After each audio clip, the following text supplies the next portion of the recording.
जी अस्सलाम वालेकुम। मैं स्टडी स्टूडियो की तरफ से आज आपसे दोबारा मुखातिब हूँ। और आज हम मैथमेटिक्स की जो सीरीज़ है जिसके अंदर हम लॉगरिथमिक सीरीज से स्टार्ट करेंगे और इससे जाके फिर इंशाल्लाह कैलकुलस और अपना लिमिट्स का सेक्शन भी पूरा होगा। और इससे रिलेटेड हम मज़ीद एमसीक्यूज़ को डिस्कस करेंगे जो कि एमसीक्यूज़ पास पेपर में से थे और ई कैड में से थे। तो लेक्चर शुरू होने से पहले एक आपसे छोटी सी मेरी दरख्वास्त है कि मेरा चैनल ज़रूर सब्सक्राइब करें। और आपके सब्सक्राइब करने की वजह से और सपोर्ट की वजह से मुझे फिर मोटिवेशन मिलती है। जी, बिस्मिल्लाहिर्रहमानिर्रहीम। हम अब स्टार्ट करते हैं लॉगरिथमिक सीरीज। और इसके लॉगरिथमिक सीरीज को समझने के बाद हम इसकी कुछ प्रॉपर्टीज डिस्कस करेंगे। और प्रॉपर्टीज डिस्कस करने के बाद हम इसके कुछ पास पेपर से क्वेश्चंस को सॉल्व करेंगे ताकि ये कॉन्सेप्ट हमें मजीद क्लियर हो जाए। देखिए, लॉगरिथम क्या चीज़ है। लॉगरिथम किसी भी एक्सपोनेंशियल फंक्शन का इनवर्स होता है। मिसाल के तौर पे एक्सपोनेंशियल फंक्शन अगर y इज इक्वल टू, ये एक्सपोनेंशियल क्या चीज़ है कि जो वेरिएबल x है वो पावर के अंदर मौजूद हो। इसकी मिसाल बहुत सादी सी है। इसकी मिसाल y is equal to a x हो सकती है। अगर a कोई रियल नंबर है तो मैं यहाँ 2 लिख सकता हूँ। अलबत्ता एक्सपोनेंट हमारे पास एक्स ही रहेगा, वेरिएबल, ठीक है। ये हमारे पास कांस्टेंट है। तो ये हमारे पास क्या हो सकता है, ये हमारे पास क्या चीज़ है, ये हमारे पास एक्सपोनेंशियल फंक्शन है। एक्सपोनेंशियल फंक्शन की जो क्वेश्चंस होते हैं ना, उसके अंदर से हमें जब कुछ सर्टेन वैल्यूज को फाइंड करने के लिए कहा जाता है, जैसे अब कोई फंक्शन है वो है y इज इक्वल टू 2 की पावर t। तो जब मुझसे पूछा जाएगा कि मेरे पास जब y और 2 गिवन है तो मैं t को कैसे कंप्यूट करूं, तो यहाँ पे हम लॉगरिथम का इस्तेमाल करते हैं। तो पहले बात तो ये है कि जो लॉगरिथम का जो ताल्लुक है वो एक्सपोनेंशियल फंक्शन के साथ है। और अब जो उसका ताल्लुक एक्सपोनेंशियल फंक्शन के साथ है वो क्या है, वो इनवर्स है।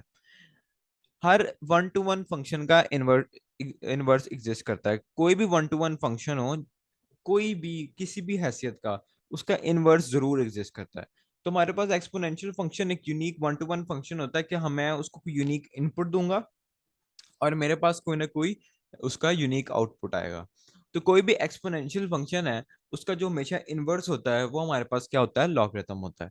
जैसे मिसाल के तौर पर y इज इक्वल टू हमारे पास ए एक्स जो है, y is equal to a x जो हमारे पास है। तो इसका जो अगर मैं इनवर्स पूछूं, जैसे मिसाल के तौर पर 2 होता है ना, 2, तो इसका जो मल्टीप्लिकेटिव इनवर्स है वो होता है +1/2। ठीक है, जैसे ये मल्टीप्लिकेटिव इनवर्स है। लेकिन अगर मैं एक्सपोनेंशियल का केस डिस्कस करूं तो इसका इनवर्स है y is equal to log of base log of log of base a of x. तो ये हमारे पास क्या हुआ, इसका इनवर्स होगा। तो हर फंक्शन का इनवर्स एग्जिस्ट करता है और एक्सपोनेंशियल फंक्शंस का हमारे पास जो इनवर्स है वो है लॉगरिथमिक फंक्शंस। अब जरा इसको समझने के लिए हमें ग्राफ को देखना पड़ेगा। मिसाल के तौर पर हमारे पास एक फंक्शन है y इज इक्वल टू 2 की पावर x, और उसका ग्राफ कुछ इस तरह आ रहा है। यानी कि एक ये हमारे पास एक लाइन शो कर रहा है, ठीक है। और एट द पॉइंट 1, जब हमें इसके अंदर x को मैं 1 पुट किया, तो मेरे पास इस जो फंक्शन का जो आंसर है यहाँ पे, यानी कि 1 पुट करने के बाद हमें ये पॉइंट मिला। जब मैंने x का 1 पुट किया तो मेरे पास जो फंक्शन का आंसर है वो हमारे पास आ गया 2। ठीक है, तो यहाँ से 2 को प्लॉट कर दिया। और एक बात ये है कि चूंकि ये वाला जो फंक्शन है हमारे पास वो है वन टू वन फंक्शन, इसका मतलब है इसका कोई ना कोई इनवर्स एग्जिस्ट करेगा। दूसरी बात ये है कि x की जब मैं कोई वैल्यू डालूंगा, कोई भी वैल्यू, तो मेरे पास y का यूनिक आंसर आएगा। 1 पे डिफरेंट आंसर होगा। अगर मैं y की जगह x की जगह 1 पुट कर दूं तो 2 की पावर 1 हो जाएगा। और अगर मैं x की जगह 2 पुट कर दूं तो यहाँ पे क्या आ जाएगा, 2 की पावर 2 हो जाएगा। तो यहाँ पे x की डिफरेंट वैल्यू के लिए डिफरेंट हमारे पास क्या आएगा, आंसर आएगा। जब x की डिफरेंट वैल्यू के लिए डिफरेंट आंसर आएगा तो ये हमारे पास जो साइन है किस चीज का, ये हमारे पास साइन है हमेशा वन टू वन फंक्शन का। और हर वन टू वन फंक्शन का हमारे पास क्या है, इनवर्स एग्जिस्ट करता है। अब चूंकि इसका ग्राफ इस तरह ऊपर को जा रहा है, यानी कि इस ट्रेंड को फॉलो कर रहा है, तो इसका जो इनवर्स होगा, देखिए मिसाल के तौर पर हमें जो इनवर्स होता है उसको जब हम ग्राफिकली देखते हैं, हम सबसे पहले उसमें लकीर खींचते हैं जो कि y is equal to x की है, एक स्ट्रेट लाइन खींचते हैं। फिर उस स्ट्रेट लाइन के ऊपर हम वो वाला फंक्शन को प्लॉट करते हैं जिस फंक्शन का इनवर्स हमें लेना है। अब मैंने जिस फंक्शन में इंटरेस्टेड हूँ वो है एक्सपोनेंशियल फंक्शन, वो y इज इक्वल टू 2 की पावर x है। तो उसका ग्राफ कुछ इस तरह जाता है। जब हम इसके इनवर्स को डिस्कस करते हैं तो हमारे पास जो x होता है ना, x कोऑर्डिनेट, वो y में बदल जाता है, और जो हमारे पास जो y कोऑर्डिनेट होता है वो हमारे पास x में बदल जाता है। ठीक है। और इनवर्स ऑफ फंक्शन की क्या एग्जिस्टेंस है कि हमारे पास इनवर्स ऑफ फंक्शन क्या होता है, f of inverse b is equal to a if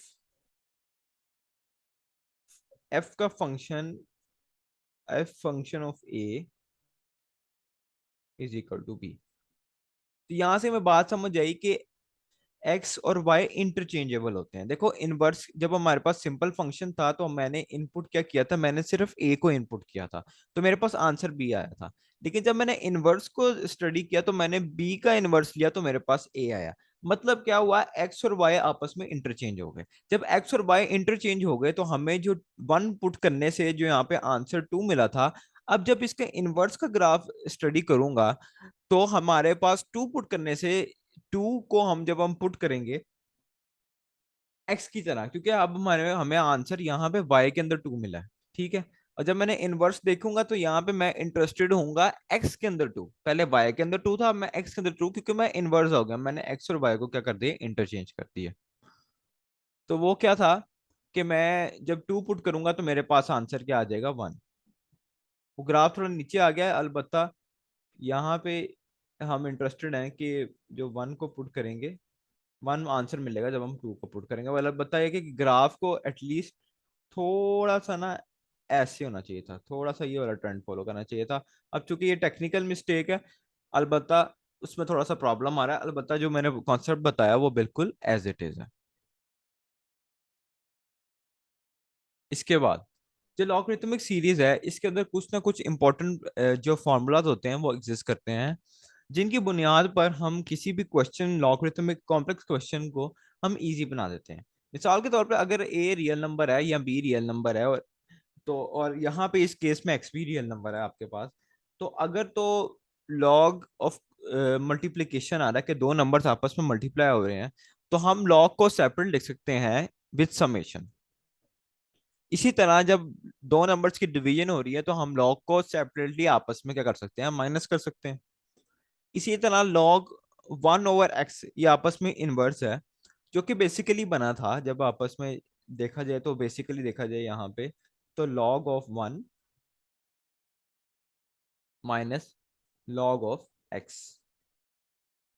log of 1 जो log of any real number हमारे पास क्या आता है, जीरो होता है। तो ये इस तरह आ गया नेगेटिव लॉग एक्स।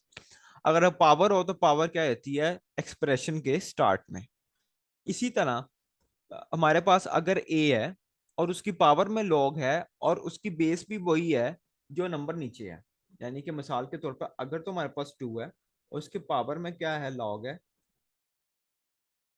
और उसकी बेस वही है जो नीचे नंबर है, और वो लॉग किसका है, किसी भी वेरिएबल एक्स का है, तो आपके पास जो फाइनल आंसर आएगा वो एक्स हो जाएगा। यानी कि इससे एक बात तो ये साबित होती है कि कोई भी कॉम्प्लेक्स नंबर डिस्कस किया हो तो अगर हम इस तरह की प्रॉपर्टीज को इस्तेमाल कर लें, और इस प्रॉपर्टीज को इस्तेमाल कर लें तो हम अपनी कैलकुलेशंस को इजी बना सकते हैं।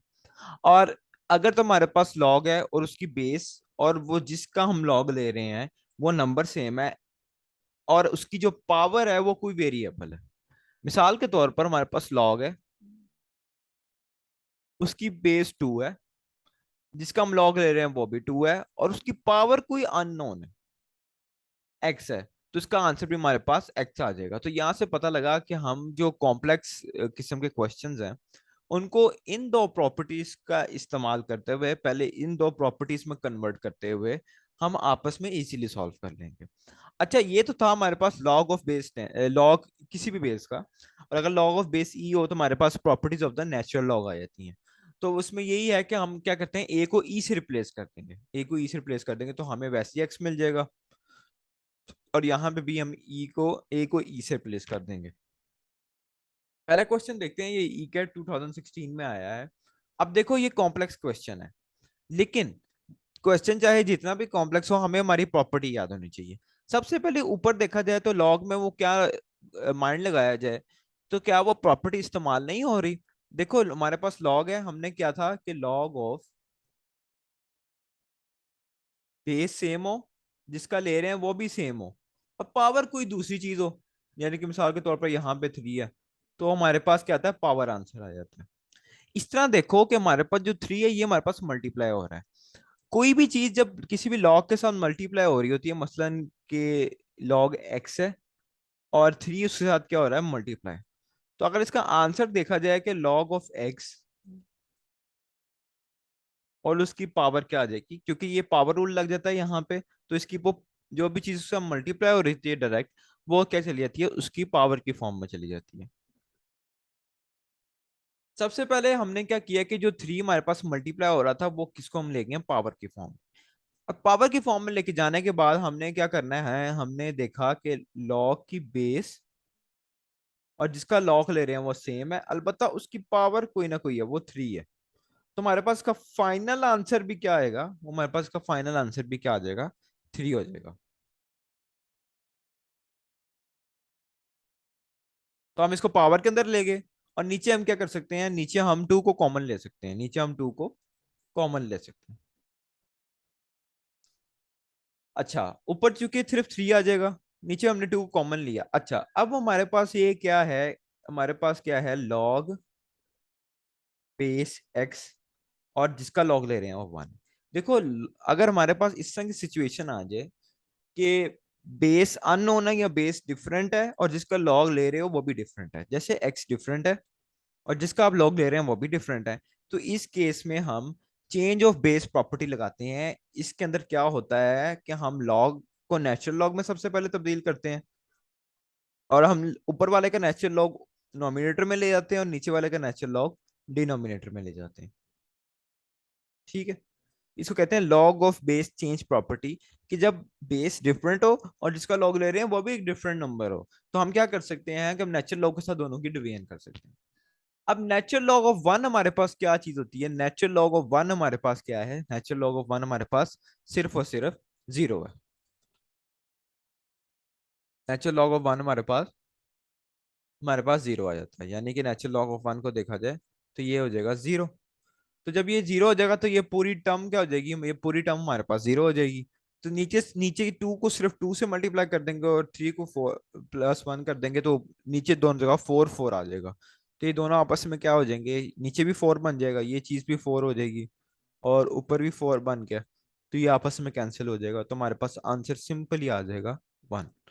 तो ये आप देख सकते हैं कि प्रॉपर्टीज को यूज करते हुए हम कितने इजीली हम अपने जो क्वेश्चन है उसको आसान बना सकते हैं। जस्ट हमें प्रॉपर्टीज का याद होना जरूरी है। एक और क्वेश्चन देखते हैं। अब ये है लॉग, हमें इक्वालिटी होल्ड करनी है। अब log of base 3x is equal है लॉग बेस 2, और जिसका लॉग ले रहे हैं वो 2x-1 है। तो हमें किस कौन सा ऐसा नंबर पुट करना है जिसको पुट करने से दोनों की लॉग की वैल्यू सेम आ जाए। अगर तो मैं लॉग की 2 पुट कर दूं, तो हमारे पास यहाँ पे तो लॉग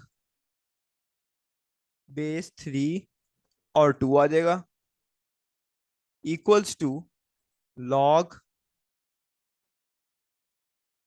2, और अगर मैं यहाँ पे 2 पुट कर दूं तो ये आ जाएगा 3।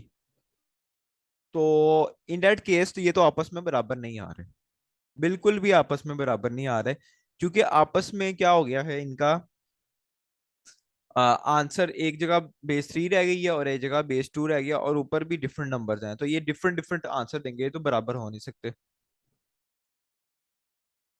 इसी तरह अगर मैं 1 को पुट कर दूं, जब मैं 1 को पुट करूंगा तो यहाँ पे भी हमारे पास आंसर आ जाएगा 1, और यहाँ पे भी आंसर रह जाएगा 1। लॉग की कोई भी बेस हो और ऊपर रियल नंबर हो, मिसाल के तौर पे हमारे पास log of base, log simple base 10 वाला हो और ऊपर रियल नंबर आ जाए, यहाँ मेरे पास लॉग ऑफ बेस कोई भी हो 5 हो और अंदर क्या आ जाए, रियल नंबर, तो इनके आंसर हमेशा बराबर होंगे। उसकी वजह यह है कि दोनों का आंसर, लेफ्ट हैंड साइड का आंसर भी और राइट हैंड साइड का आंसर भी आपस में क्या आ जाता है, दोनों का आंसर आपस में 0 हो जाता है।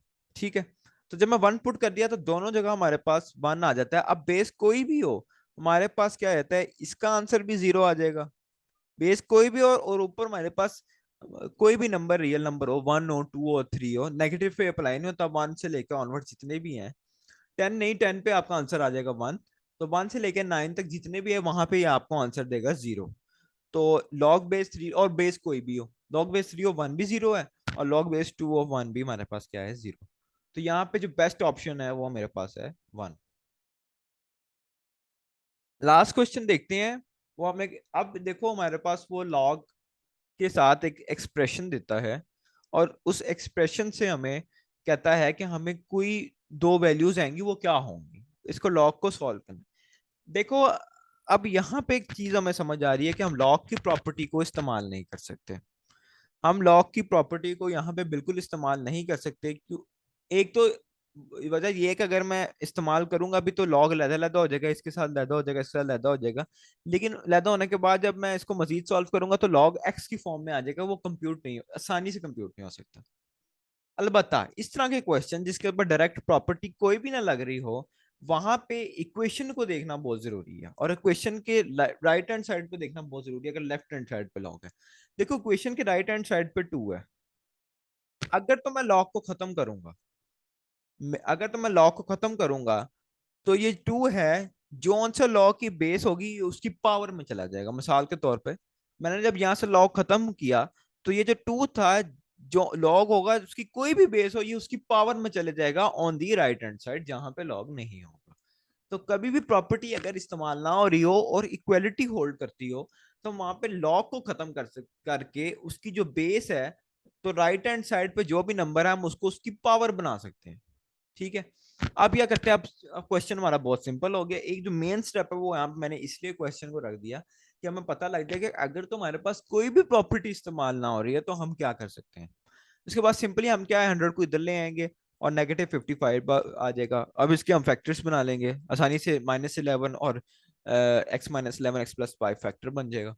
और उसके बाद क्या है, हम इसको सॉल्व कर लेंगे तो हमारे पास बेस्ट पॉसिबल आंसर 11 और -5 आ जाएगा। तो यहाँ पे एक बात याद रखने की जरूरत है कि अगर कोई प्रॉपर्टी इस्तेमाल ना हो रही हो, तो लॉ को खत्म कैसे करना है, कि लॉ को खत्म करने के बाद राइट हैंड साइड पर जो भी नंबर है, लॉ की जोन सी भी बेस यहाँ पे मौजूद है उसकी पावर में आ जाएगा। ठीक है।